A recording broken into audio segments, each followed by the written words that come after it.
brings us together and what makes us strong is we have leadership as well.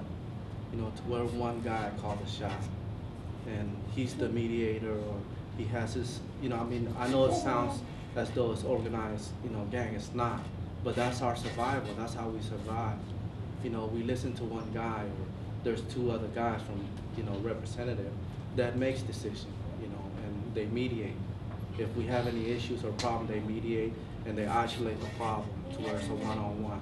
We always try to isolate one-on-one. We never try to get with the other race, because we're not that deep. But we have good unity, you know, and we will fight for each other whatever it costs. But the one thing that we have is leadership, and I think that's important everywhere, to where they can communicate and not just, you know, a breakdown communication. That's where your problem happens. And I think that's what keeps us steady and keeps us firm as an API.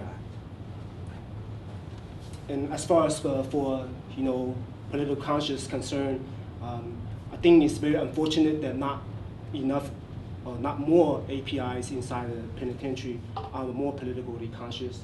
You know, because everybody is their mind frame is like they go in there and they do their time and they go back out. You know, that's what they want to do. Everybody just want to get out, right? And a lot of times, unfortunately, for the people who are doing short times, you know, they don't really think about, you know, the bigger picture. You know, like some of the people who are doing, you know, a life sentence, what they call the lifers, right? And even some of the lifers don't understand, you know, about political conscience, about racism, about, you know, the racial segregation that is, you know, happening in them, about they are being enslaved in this modern day slave plantation, you know, being forced to work and forced to subject to, you know, degradation by the administration, you know, become political prisoners in a different sense. So there's two types of political prisoners. The political prisoners who fought for what they believe in, who fought for their own self-determination, and then the other political prisoners who got caught up in the political game based on the fact that they have to go to the governor to get released, right? But then, in a full sense, we're all political prisoners because of the fact of this system, right? Because system is set up for us for failure. This system is set up targeting the minorities and people of color. So that's why we're all political prisoners in many ways. So to build political conscience for many of the APIs inside the prison is that we trying to do a lot of education, self-education, you know. And one of the most fortunate things is to be able to have a lot of people who are in the community who cares about us. People from the UC Berkeley, from UC Davis, and different universities.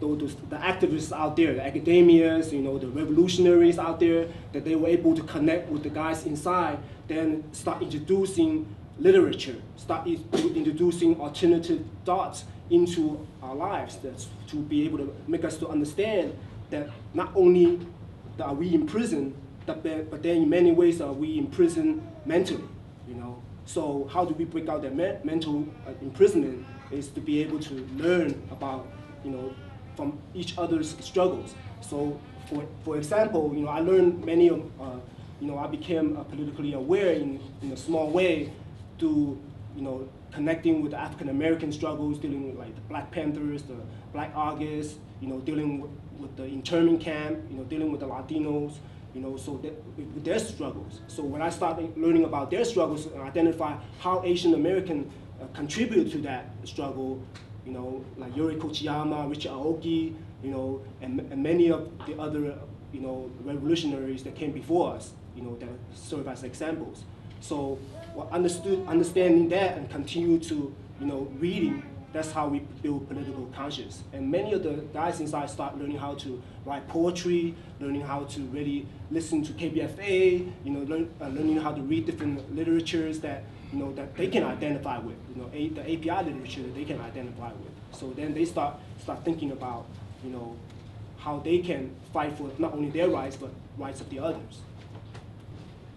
You know, prisoners know that, you know, that the system's injustice.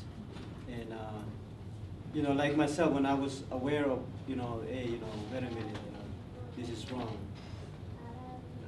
And it's hard when you know that, you know, I feel like, okay, I'm gonna push the issues about the wrongdoing of the system, you know, who's gonna help me out?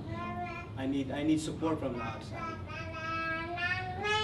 And you know, it's very fortunate that you know, we're doing time with one of the guys who used to be a lawyer, you know, and he really motivated me to push, to fight the system, you know. If we see anything wrong, let's put it on paper, you know, let's send it to court. Let them know that they're doing this to the prisoners, you know. But when I got separated from him, when I was transferred to Solano, it was like, you know, I still have that mentality, you know, like, okay, if there's anything wrong, I'm gonna put it on paper. But I feel, you know, like, man, it's over there now, you know. If something happened to me because I'm trying to push, you know, my right, and then who's gonna help me out? If I'm in a solitary confinement, who's gonna help me out? You know, so that kind of hindered me from really, you know, pushing the issue. And a lot of prisoners, you know, mentalities are like that. You know, they know that, you know, you know, the system is corrupted. You know, they know that, and they can't do anything.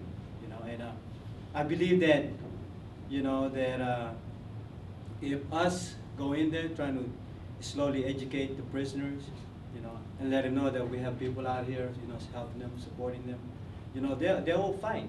They will fight, and the system will change.